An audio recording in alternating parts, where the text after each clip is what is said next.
নমস্কার বন্ধুরা, আজ আমি আপনাদের একটি জাতকের গল্প পড়ে শোনাবো। গল্পটির নাম অভ্যন্তর জাতক। পুরাকালে ব্রহ্মদত্ত যখন বারাণসীর রাজা ছিলেন, তখন বোধিসত্ত্ব কাশী গ্রামে এক ব্রাহ্মণ বংশে জন্মগ্রহণ করেছিলেন। বয়ঃপ্রাপ্তির পর তিনি তক্ষশিলায় গিয়ে সর্ববিদ্যায় পারদর্শী হয়েছিলেন। এরপর তিনি সংসার জীবনে প্রবেশ করেন, কিন্তু পিতামাতার মৃত্যুর পর সন্ন্যাস গ্রহণ করে হিমালয় প্রদেশে চলে যান।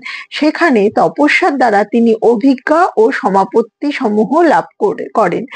বহু তপস্বী তার শিষ্যত্ব গ্রহণ করেন। বোধিসত্ত্ব তাদের ধর্মতত্ত্ব শিক্ষা দিতেন।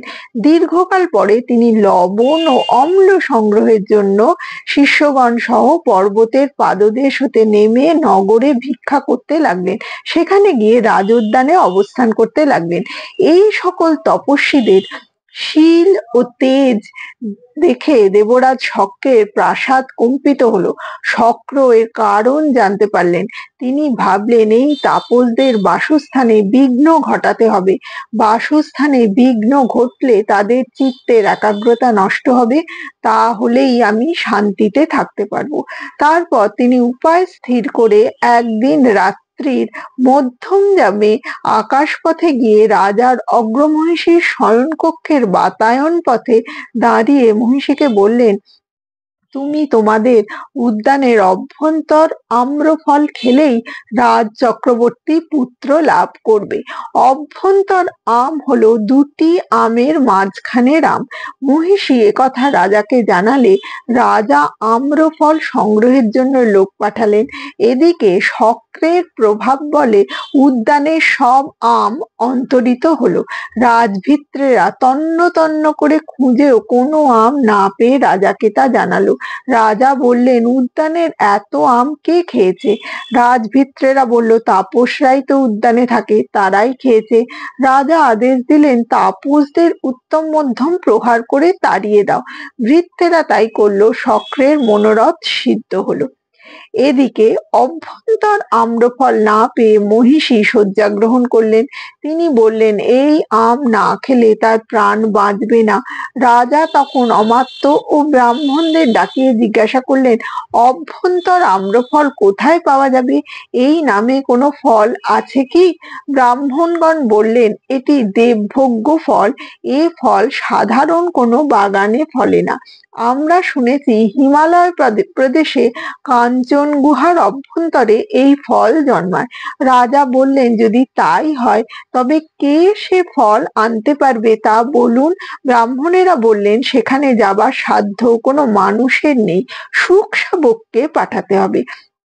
ওই সময় রাজভবনে একটি শুক শাবক ছিল। তার দেহ রথের চক্রনাভির মতো বড় ছিল। তার দেহে যেমন বল ছিল, তেমনি প্রজ্ঞা ও উপায় কুশলতা ছিল। রাজা সেই শুক শাবককে আনিয়ে বললেন, বৎস শুককপত, আমি তোমার অনেক উপকার করেছি। তোমাকে সোনার খাঁচায় রেখেছি, তোমাকে স্বর্ণ পাত্রে মধু মিশ্রিত দই খাওয়াই এবং চিনি মিশ্রিত জল পান করাই। তুমি আমার একটা উপকার করো। শুক বলল, বলুন মহারাজ, আমাকে কি করতে হবে? রাজা বললেন, মহিষীর বড় স্বাদ হয়েছে, তিনি অভ্যন্তর আম্রফল ভক্ষণ করবেন। এই ফল না খেলে তার প্রাণ বাঁচবে না। এই ফল নাকি দেবভোগ্য। হিমালয়ের কাঞ্চন গুহায় তা জন্মায়। সেখানে কোনো মানুষের যাবার সাধ্য নেই। তোমাকে সেই ফল আনতে হবে। শুক বলল, যে আজ্ঞা মহারাজ, আমি সে ফল আনবো।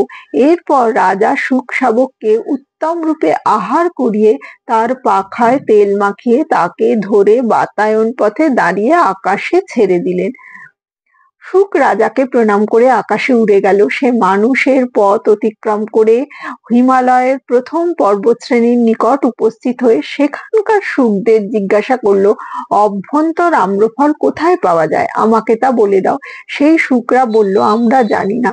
দ্বিতীয় পর্বতশ্রেণীতে যেসব শুক আছে তারা জানতে পারে। এইভাবে শুক একে একে দ্বিতীয়, তৃতীয়, চতুর্থ, পঞ্চম ও ষষ্ঠ পর্বত গিয়ে সেখানকার শুকদের একই কথা জিজ্ঞাসা করলো এবং তারা সব একই উত্তর দিল। অবশেষে সপ্তম পর্বত শ্রেণীতে গেলে সেখানকার শুকরা বলল, অমুক স্থানে কাঞ্চন পর্বতে সেই ফল পাওয়া যায়, কিন্তু সেখানে আমরা তোমাকে নিয়ে যেতে পারবো না। ওই ফল বৈশ্রবণের ভোগ্য। ওই ফলের গাছের মূল হতে শাখা পর্যন্ত 7টি লোহার জাল দিয়ে ঘেরা। কোটি কোটি রাক্ষস সে গাছ পাহারা দিচ্ছে। তারা কাউকে দেখতে পেলে তারা নিস্তার নেই। শুক বলল, তোমরা যদি আমার সঙ্গে না যাও তবে পথ বলে দাও। শুকরা যে পথ নির্দেশ দিল সেই পথে সাবধানে গিয়ে গন্তব্যস্থানে পৌঁছলো শুক, কিন্তু দিনের বেলায় অদৃশ্য রইল। রাত্রিকালে রাক্ষসেরা ঘুমিয়ে পড়লে শুক সেই অভ্যন্তর আম গাছের মূলে গিয়ে ধীরে ধীরে উপরে উঠতে লাগলো। এমন সময় লোহার জালের শব্দ হতে রাক্ষসেরা জেগে উঠে আম চোর বলে চিৎকার করতে লাগলো।